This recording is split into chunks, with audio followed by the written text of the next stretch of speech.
খায় না খায় না? ওই যে দেখেন সমাজে হিল্লার প্রচলন আছে, হিল্লা আছে না? যে পদ্ধতিতে আমরা হিল্লা পালন করছি এটা সম্পূর্ণরূপে হারাম একটা পদ্ধতি। কাউকে টাকা দিয়ে খাড়া করা হয় যে ভাই তোমাকে 50,000 টাকা দিচ্ছি, আমার বউটাকে ভুলবশত আমি তালাক দিয়ে ফেলছি, এখন বড় মুফতি তো বলছে তালাক হয়ে গেছে, তখন মুফতির কথা তো মানতেই হবে, তা ভাই এখন হিল্লা করা লাগে যে এই যে বেশরিয়তি পন্থা, ভাই 50,000 টাকা দিচ্ছি, খবরদার ধরা ছোঁয়া কিছু করবি না, শুধু কবুল বলবি, 3 দিন পর তালাক দিবি।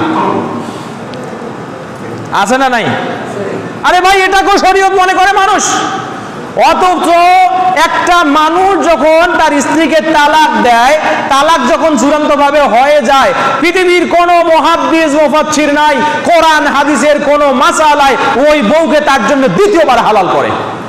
ইল্লা বৈধভাবে স্বাভাবিক নিয়মে অন্য একটা পুরুষের সাথে বিয়ে হবে, ওই পুরুষের সাথে সহবাস হবে, সহবাস শর্ত, ওই পুরুষের সাথে সহবাস হবে, হওয়ার পরে ওই পুরুষ যদি কোনোভাবে কখনো তালাক দেয় কিংবা মৃত্যুবরণ করে, এরপরে ওই যদি মহিলা বেঁচে থাকে, আবার যদি ঘটা করে ইজাব এবং কবুলের মাধ্যমে বিয়ে হয়, তাহলে সে বিবাহ করতে পারবে।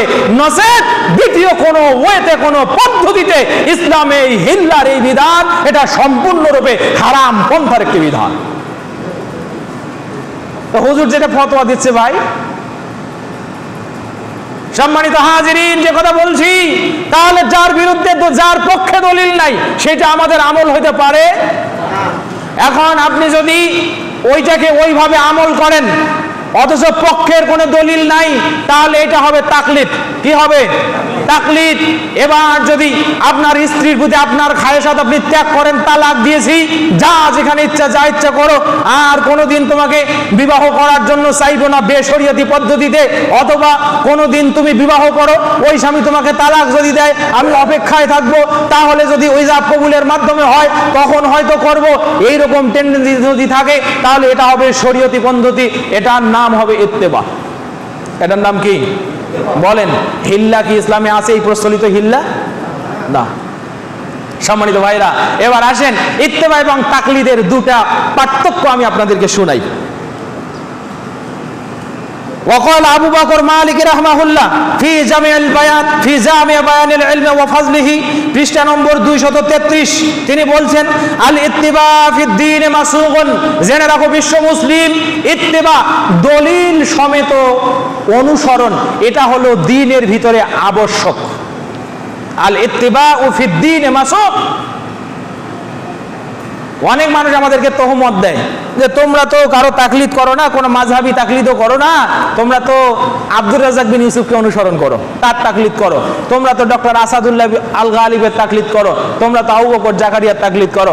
আমার ভাইরা, যদি আপনারা বুঝে থাকেন তাহলে বলুন, আমাদের সুলুক এটা হওয়া উচিত, আমরা যখন আমাদের প্রয়োজনের জন্য কারো কাছে কোনো দ্বীনি মাসালা শিক্ষা করার জন্য যাব, আমরা প্রথমে গিয়ে তাকে বলবো যে সম্মানিত আলেম হুজুর, আপনাকে আমরা সম্মান করি, তবে কথা হলো আমার সমস্যা এই, আপনি যে আয়াত অথবা যে হাদিসের নিরিখে আমার সমস্যার সমাধান করতে চান, সেই আয়াত এবং হাদিসটা আমাকে একটু দেখান। বলতে পারবেন না ইনশাআল্লাহ? পারবেন? পারবেন? দেখেন আমাদের সালাফি মানহাজের যত কিতাব আছে সবগুলো কিতাবে পৃষ্ঠা নম্বর, হাদিস নম্বর, আয়াত নম্বর, কিতাবের নাম, লেখকের নাম, জন্ম তারিখ, মৃত্যু সন সবগুলো উল্লেখ করে একটা করে কোটেশন দেওয়া আছে। পড়েছেন? ডক্টর আসাদুল্লাহ আল গালিবের সালাতুর রাসূল পড়ে দেখেন। তারপরে ডক্টর আসাদুল্লাহ আল গালিবের সিরাতুন নবী পড়ে দেখেন, কতগুলো রেফারেন্স, আব্দুর রাজ্জাক বিন ইউসুফ হাফিজাহুল্লাহ ওনার লেখনী পড়ে দেখেন, আরো যত সালাফিদের কিতাব আছে এই কিতাবগুলো পড়ে দেখেন, প্রতিটা কথার পিছনে এরকম দলিল দেওয়া আছে কি নাই? ভাইরা, এত দলিল দেওয়ার পরেও যদি কোনো মানুষ বলে আমরা অন্ধভাবে আব্দুর রাজ্জাক বিন ইউসুফের অনুসরণ করি, তাহলে আমরা বলবো ওটা আমাদের উপরে সে মিথ্যা তহমত দেয়। কি দেয়? মিথ্যা তহমত দেয়। আমরা কারো দাড়ি দেখে অনুসরণ করি না মূর্খের মতো, আমরা কারো ঘুড়ি দেখে অনুসরণ করি না, আমরা অনুসরণ করি দলিল দেখে। কি দেখে বলেন তো? দলিল দেখে। কথা যদি বুঝে থাকেন বলেন, ইবাদত আগে না দলিল আগে? বলেন কি আগে? ইবাদত আগে না দলিল আগে? দলিল আগে, তারপরে ইবাদত। মনে থাকবে ইনশাআল্লাহ। এবার আসেন আবু বকর মালিকি রাহমাহুল্লাহ, তিনি দ্বিতীয় কথা বলছেন। তিনি বলছেন আত-তাকলিদু মা'নাহু ফি শার'i আর-রুজু' ইলা কাওলিন লা হুজ্জাতা লিকাইলিহি আলাইহি।